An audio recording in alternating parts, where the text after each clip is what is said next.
नमस्कार दोस्तों, स्वागत है आपका हमारे YouTube चैनल जेके एकेडमी इंडिया पर। इसमें हम इलेक्ट्रिकल मशीन्स के लिए सबसे पहले मैग्नेटिक सर्किट, इलेक्ट्रोमैग्नेटिक इंडक्शन के फंडामेंटल्स को देख रहे हैं। और कल एक बहुत अच्छा कोट मुझे लगा तो मैं समझा आपके साथ शेयर करना चाहिए। योग्यताएं कर्म से पैदा होती हैं, जन्म से हर व्यक्ति शून्य होता है। याद रखना, विरासत में गद्दी तो मिल सकती है, बुद्धि नहीं। तो आइए हम लोग अपनी बुद्धि को बढ़ाते हैं अपने कर्म के सिद्धांत से। आज के इस वीडियो में हम समझेंगे एसी एक्साइटेशन सिस्टम और एडी करंट को। तो यहाँ फिगर में एक मैग्नेटिक सर्किट को क्रिएट किया गया है। मतलब एक कोर है, उस कोर पे n नंबर ऑफ टर्न्स की एक कॉइल को वाउंड किया है और इस कॉइल में को एसी वोल्टेज से एक्साइट किया है, जिसकी वजह से इसमें करंट I फ्लो होता है। एसी का EMF है n d∅dt और ये मैग्नेटिक मटेरियल है। तो इसमें जो डॉटेड लाइन शो की गई है वो है फ्लक्स की। So this is a magnetic circuit. और जिस एसी वोल्टेज से इसको एनर्जाइज किया है उसको एसी एक्साइटेशन बोलेंगे। तो ये सर्किट है AC excitation in magnetic circuit. To magnetize the magnetic circuit in electrical devices such as transformer, AC machine, electromagnetic relay, AC supply is used. The magnetism of AC magnetic circuit is called their excitation. अब AC supply क्यों use करते हैं तो उसका reason है the magnetic circuits are never excited by DC supply because in case of DC excitation the steady state current is determined by impulse voltage and resistance of the circuit. The inductance of coil comes into picture only during transient period. Transient period क्या होता है? जब हम किसी भी circuit को on या of करते हैं तो उसमें जो इनरस करंट फ्लो होता है उसे ट्रांजिएंट कहते हैं। The magnetic flux in the magnetic circuit adjust itself in accordance with the steady state value of the current so that the relationship imposed by magnetization BH curve is satisfied. However, with AC excitation, inductance comes into picture even at steady state condition. As a result, for most of the magnetic circuit, not for all, the flux is determined by the impressed voltage and frequency. Then अब देखिए AC में frequency 0 होती है, इसलिए यहाँ क्या लिखा है? As a result, most of the magnetic circuit, not for all, the flux is determined by the impressed voltage and the frequency. Then the magnetization current adjusts itself in accordance with the flux. So the relationship imposed by the magnetization BH curve is satisfied. Usually for economic reasons, the normal working flux density in magnetic circuit is kept beyond the linear portion of the magnetization curve. Thus, accurate analysis cannot be predicted for determining self-inductance. However, for all practical purposes, the parameters of the magnetic circuit are considered to be constant. अब यहाँ पर बताया कि the respective effect of the alternatively flux set up by the exciting current can readily be shown as per the Faraday's law. E equals to n d∅dt. N is the number of turns and phi is the flux which is rotating in this circuit. अब phi की equation बनेगी phi m sin omega t, because this flux is also having the same sinusoidal nature like the EMF or the AC voltage applied to this coil. And sin omega t में omega हो जाएगा 2 pi F. F is the frequency of the voltage applied across the coil and t is the time.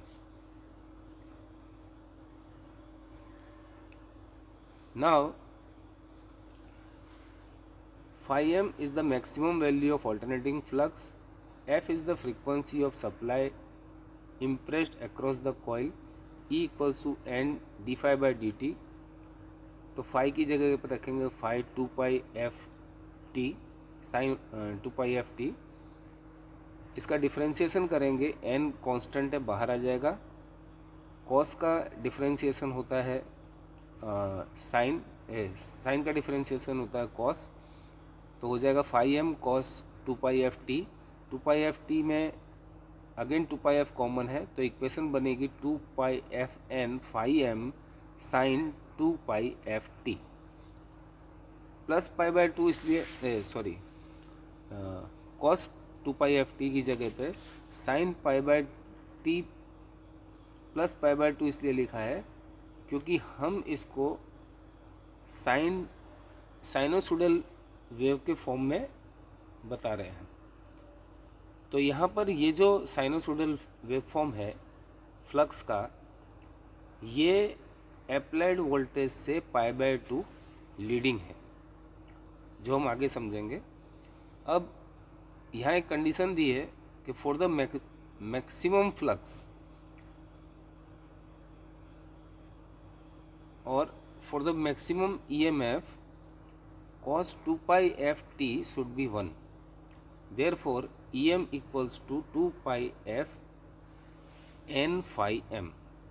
और इसकी RMS value निकालेंगे तो वो हो जाएगी EM अपॉन √2, बिकॉज किसी भी साइनोसोडल वेव फॉर्म की RMS वैल्यू होती है मैक्सिमम वैल्यू डिवाइडेड बाय √2. तो ये बनेगा 4.44 f n phi m. I hope कि आपको ERMS EMF इंड्यूस की RMS वैल्यू मिल गई होगी, जो कि मैग्नेटिक फ्लक्स फाई की वजह से क्रिएट हुई. Now equation reveals that the induced EMF leads the flux and hence the exciting current by pi by 2, जो भी यहाँ पर शो किया था in this equation. This induced EMF and coil resistance drop oppose the applied voltage. In case of electrical machines, usually the drop in resistance only a few %, बहुत कम होता है, of applied voltage and therefore neglected for close approximation. Thus the induced EMF E and applied voltage V may be considered equal in magnitude. अगर उसकी percentage value, drop की percentage value कम है, resistance बहुत कम है, तो हम इंड्यूस EMF को अप्लाइड वोल्टेज के इक्वल मान सकते हैं. Now what is eddy current और eddy current loss? When a magnetic material is subjected to a changing for alternating magnetic field, and EMF is induced in the magnetic material itself according to Faraday's law of electromagnetic induction. Since the magnetic material also a conducting material, these EMF circulate current within the body of the magnetic material. These circulating currents are known as eddy current. जिस magnetic material में flux rotate हो रहा है, वो magnetic material conductive होने की वजह से उसमें जो सेल्फ इंड्यूस EMF जनरेट होगा, तो उसमें भी करंट फ्लो होगा और उसकी वजह से हीटिंग इफेक्ट होगी. As these currents are not used for using any useful work. Therefore, these currents produce a loss, that is I square R loss, in the magnetic material called eddy current loss. Like hysteresis loss, this loss also increases the temperature of the magnetic material. The hysteresis and eddy current losses in magnetic material are called iron losses or core losses of the magnetic material. ये जो AD current और hysteresis loss है, इसका transformer में बहुत बड़ा role है, क्योंकि ये दो लॉस ही उसके आयरन लॉस या कोर लॉस माने जाते हैं. A magnetic core subjected to a changing flux, एक यहाँ पे फिगर है उसमें शो किया है नीचे ए वाली में सॉलिड कोर. तो इसमें when changing this flux links with the core itself, an EMF is induced in the core which sets up a circulating or eddy current in the core. These currents produce eddy current loss I square R, where I is the value of the current and R is the resistance of the eddy current path.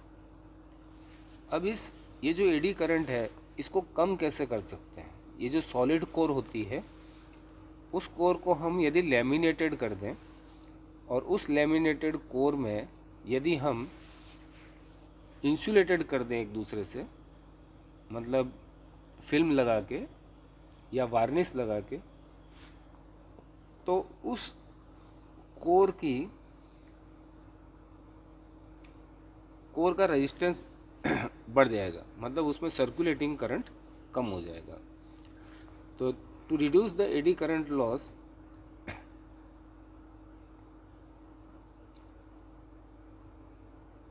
obvious method is to reduce magnitude of eddy currents. This can be achieved by splitting the solid core into thin sheets called laminations in the phase planes parallel to the magnetic field. अब इनको ये जैसे figure में show किया है, इस figure में यदि हम मैग्नेटिक फील्ड के पैरेलल इसको अलाइन कर दें सभी लेमिनेशंस को, each lamination is insulated from other by a fine layer of insulation, that is varnish और oxide film. The arrangement reduces the area of each section and hence the induced EMF. It also increases the resistance of eddy current path, since the area through which the current can pass is smaller. This loss can further be reduced by using a magnetic material having higher value of resistivity like silicon steel. तो जैसा हमने last video में BH curve देखा था, silicon steel का BH curve का width सबसे कम होता है, and that is the best suitable material to fabricate the laminated cores of transformer. Now the useful applications of eddy current. अब ट्रांसफार्मर के लिए तो ये लॉस है, लेकिन इसी एडी करंट की मदद से हम इंडक्शन फर्नेस डिज़ाइन करते हैं. ज़्यादातर स्टील प्लांट में जो वेस्ट स्टील होता है उसको मेल्ट करने के लिए बड़ी बड़ी जो फर्नेस यूज़ होती हैं वो इंडक्शन फर्नेस होती हैं.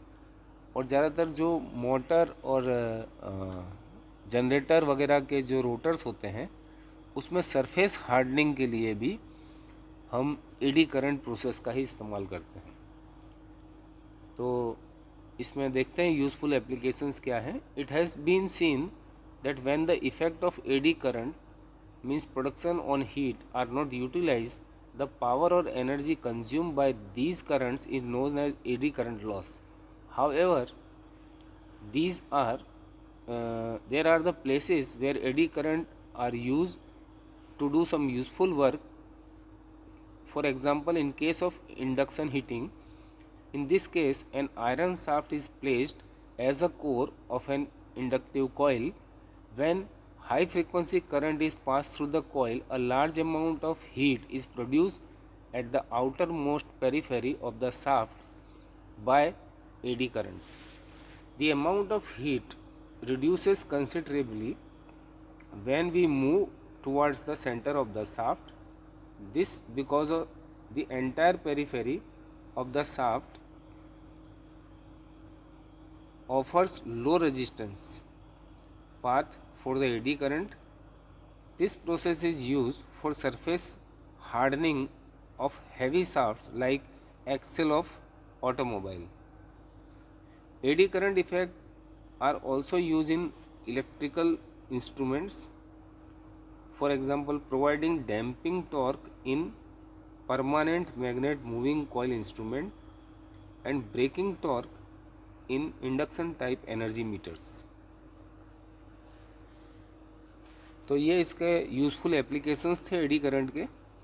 Now we see the mathematical expression of eddy current loss.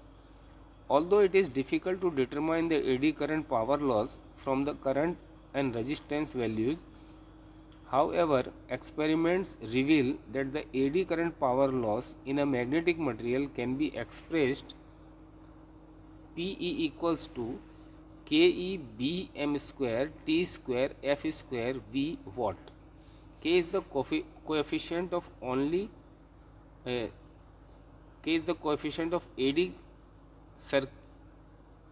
current. Its value depends upon the nature of magnetic material. Bm is the maximum flux density Weber per meter square. T is the thickness of lamination in meter. F is the frequency of reversal of magnetic field in hertz, and V is the volume of magnetic material in m cube. तो यहाँ simple है कि PE is directly proportional to the flux density, T thickness of the material, F frequency, and V volume of the magnetic material. This all.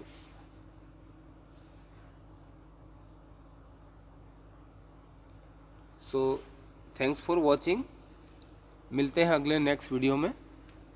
तब तक के लिए नमस्कार.